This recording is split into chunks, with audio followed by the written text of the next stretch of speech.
Halo, apa kabar semuanya para pejuang UTBK SBMPTN tahun 2021.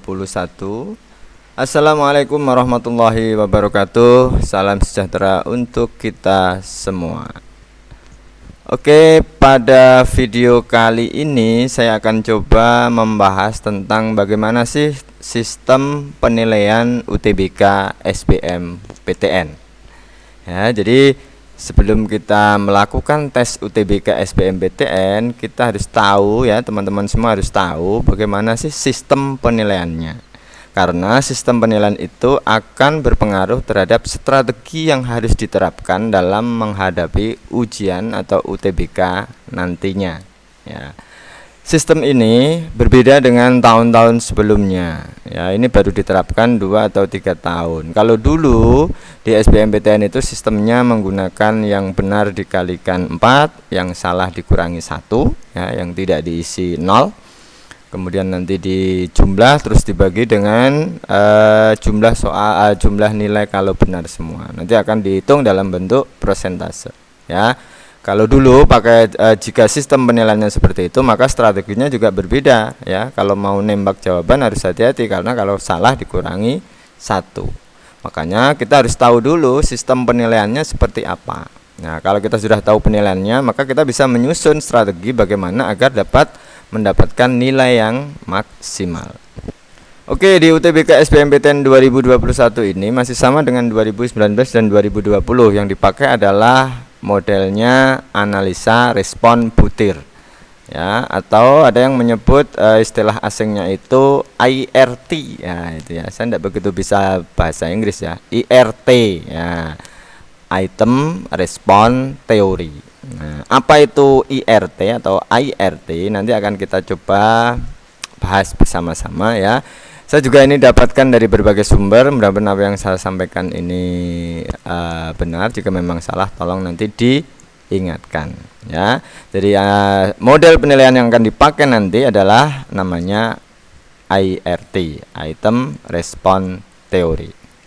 Oke, di sini sudah saya siapkan simulasinya ya. Saya sudah membuat simulasi. Misal ini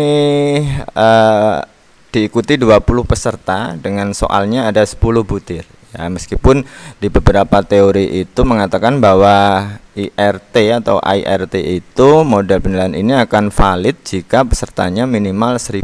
Ya, tapi untuk memudahkan tidak mungkin saya memakai data 1000. Saya hanya untuk memudahkan saja menggunakan 20 peserta ya. Ini misal, ini adalah sebuah subtes soal misalkan ya, misal saja ini di penalaran umum soalnya 10, misalkan pesertanya adalah 80.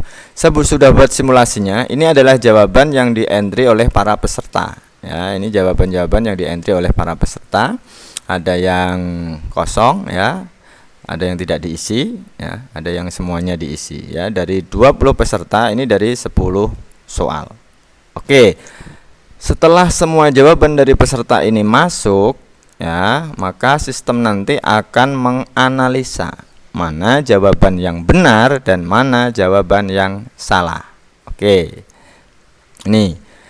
Jadi di sistem ini, penilaian ini, yang benar itu nanti pertama akan dapat poin 1 ya, yang salah atau tidak diisi poinnya 0.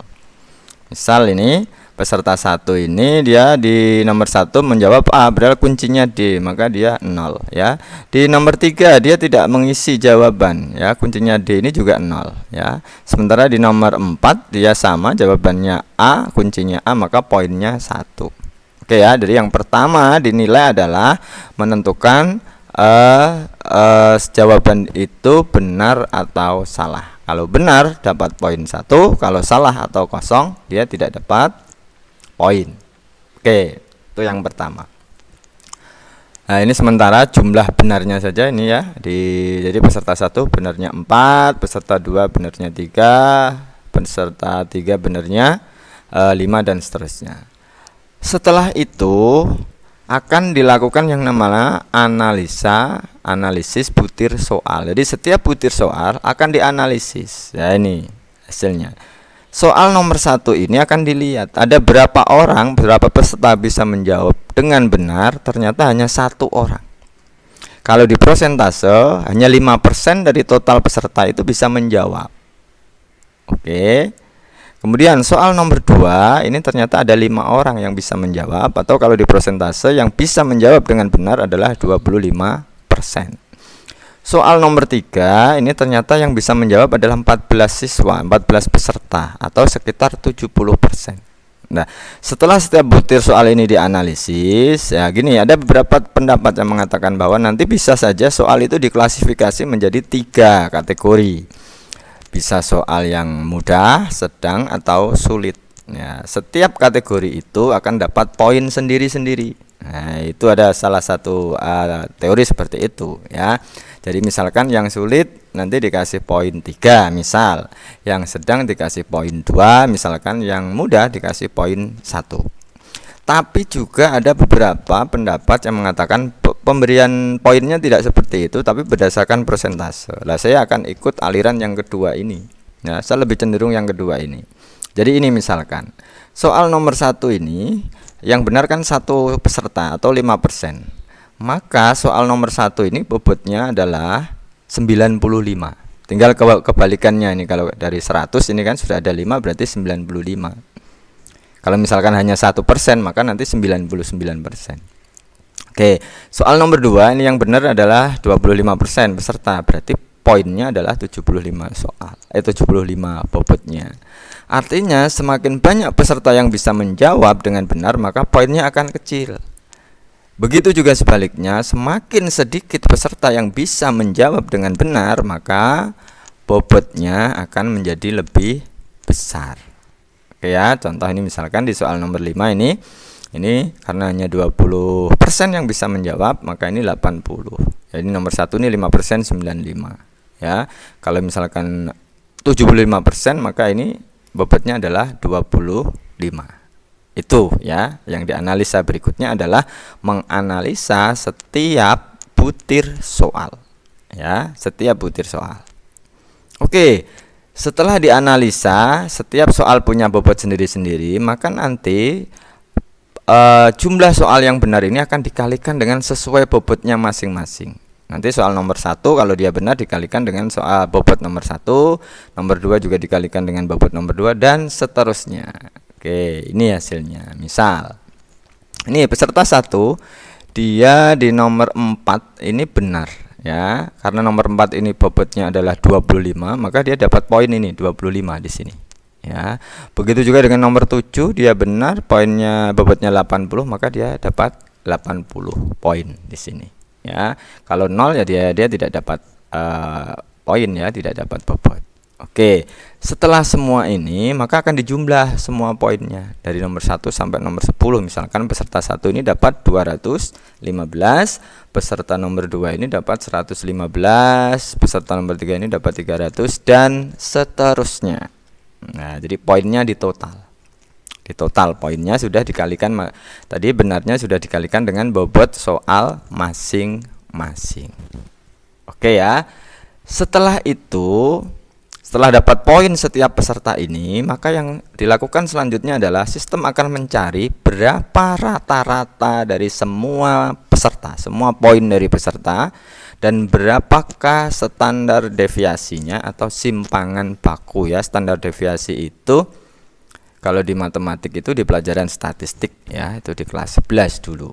Oke, ini tadi setelah dapat poinnya maka akan dicari rata-rata dari semua peserta. Ini kalau dicari rata-ratanya adalah 189. Rata-rata poin semua peserta. Kemudian standar deviasinya adalah 97,27.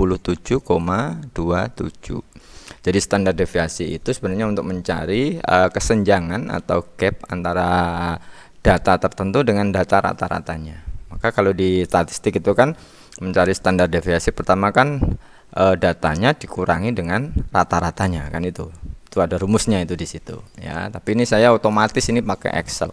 Di Excel sudah bisa membaca kalau standar deviasi. Setelah semua ketemu rata-ratanya dan standar deviasinya, maka yang dilakukan selanjutnya oleh sistem adalah akan menganalisa atau mencari indeks dari masing-masing peserta. Indeks, ya. Bagaimana cara mencari indeks? Ya, ini indeksnya. Mencari indeks itu dicari dari poinnya peserta tadi dikurangi dengan rata-ratanya, ya, dikurangi dengan rata-ratanya.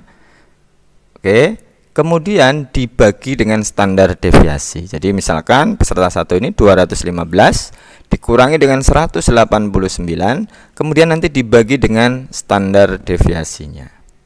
Nah, di sini bisa kita lihat secara garis besar ya, kalau dia tuh poinnya itu dia di bawah rata-rata, ya, indeksnya pasti negatif. Ya, kalau dia poinnya di atas rata-rata, maka dia akan menjadi positif. Ini kita bisa lihat yang negatif ini pasti dia di bawah rata-rata. Jadi sekali lagi dicari dulu indeksnya dengan cara setiap poin ini akan dikurangi dengan rata-rata, kemudian dibagi dengan standar deviasi. Oke, setelah ketemu indeksnya, maka yang dilakukan selanjutnya oleh sistem adalah mencari skor akhir, ya, atau nilai akhir. Oke. Dari mana nilai akhir itu didapatkan? Skor akhir itu didapatkan. Maka skor akhir ini didapatkan dengan menggunakan rumus, ya, 500 ditambah 100 kali indeks. Ya, 500 ditambah 100 kali indeks. 500 ini sebuah konstanta atau tetapan, begitu juga dengan 100, ya. Itu jadi 500. Saya belum dapatkan sumbernya kenapa yang dipakai 500. Ada beberapa yang mengatakan karena memang data minimal dalam IRT ini adalah 1000. Jadi mungkin ini di tengah-tengahnya, ya, rata-ratanya di nilai tengah, mediannya adalah 500, maka yang jadi acuan adalah angka 500. Jadi skor akhir ini didapatkan dari 500 ditambah indeks ini dikalikan 100. Oke. Artinya bisa kita baca bahwa kalau dia indeksnya itu positif, pasti 500 ke atas. Kalau dia indeksnya negatif, pasti 500 ke bawah. Atau kalau rata nilai poinnya di bawah rata-rata, maka nilainya pasti di bawah 500. Kalau nilai di atas rata-rata, pasti nanti di atas 500. Oke, ini sudah ketemu skor akhir.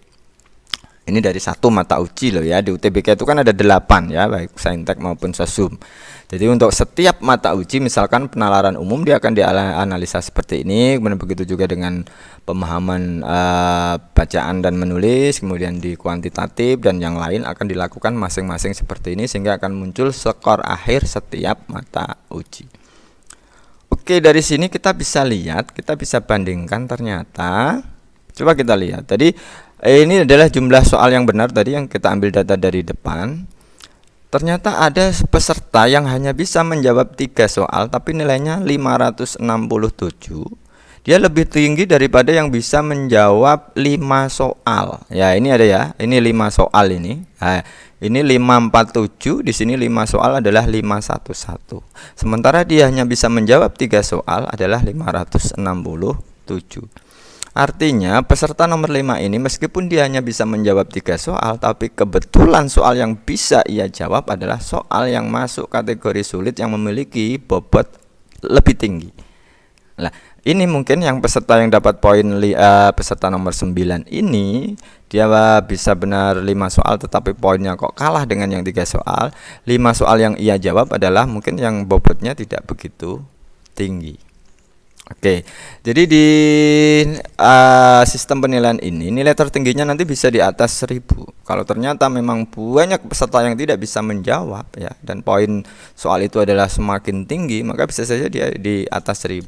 Kita lihat data di 2019 yang pernah di launching oleh LTMPT itu, gambaran sebaran nilai peserta UTBK itu ada yang 1000 di atas ya. Biasanya itu adalah mata uji yang memang memiliki tingkat kesulitan tinggi. Biasanya di matematika Saintek, kalau di Saintek itu ya, misalkan di fisika itu tertingginya di atas 1000.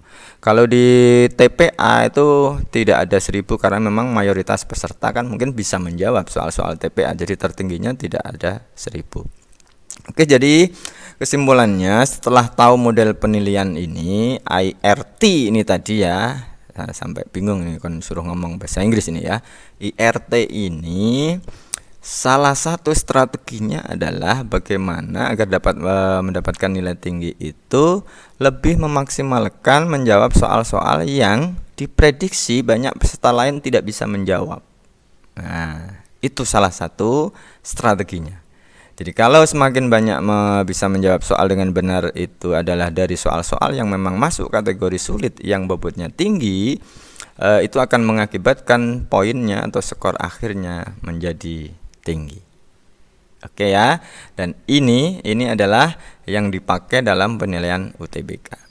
Oke, sekali lagi yang baru mampir di channel saya ini jangan lupa di like ya. Kalau ada manfaatnya silahkan di subscribe. Karena nanti setelah ini saya akan coba luangkan waktu untuk ganti membahas tentang prediksi passing grade di beberapa perguruan tinggi. Juga sesuai bidang saya nanti kita akan bersama-sama membahas beberapa soal latihan ya, matematika saintek maupun matematika soshum, mungkin juga di kuantitatif. Karena saya punya beberapa soal latihan nanti bisa saya share untuk dipelajari bersama-sama dan bisa kita diskusikan bersama-sama. Oh ya, satu lagi, jadi nanti di next video saya juga akan mencoba untuk membahas bagaimana sih kira-kira ya penilaian skor akhir di UTBK nanti setelah digabung dari ke-8 mata uji. Karena ada beberapa pendapat bahwa ada yang mengatakan 70%, 30%, 70% untuk TPA, 30% untuk TKA. Ada yang mengatakan 60%, 40%. Ada juga yang berpendapat bahwa nanti disesuaikan setiap jurusan yang dipilih ya. Rata-rata akhir itu akan berbeda di saat jurusannya berbeda. Ada bisa saja misalkan di kedokteran akan melihat nilai itu yang dikasih bobot paling tinggi misalkan di pelajaran biologi. Kalau yang anak-anak teknik misalkan ada di fisika. Bisa saja seperti itu. Coba nanti akan saya buatkan analisanya atau kita akan diskusikan bersama-sama atau bedah bersama-sama bagaimana sistem penilaian untuk mencari rata-rata nilai akhir. Oke, sekali lagi terima kasih untuk teman-teman semua yang sudah berkenan menyaksikan video ini. Mungkin kalau jika ada yang mau ditanyakan silakan nanti bisa tulis di kolom komentar di bawah. Kalau ada masukan, kritik, saran dengan senang hati saya akan menerimanya karena saya juga manusia biasa ya. Sampai belepotan ngomongnya, manusia biasa ya, manusia biasa yang jelas banyak kesalahannya ya. Kalau memang apa yang saya sampaikan ini dianggap benar ya silahkan dipakai. Kalau tidak ya tidak apa-apa karena ini adalah analisa saya pribadi, pendapat saya berdasarkan informasi atau pengalaman yang saya dapatkan. Oke, sekali lagi terima kasih. Kurang lebihnya mohon maaf. Assalamualaikum warahmatullahi wabarakatuh.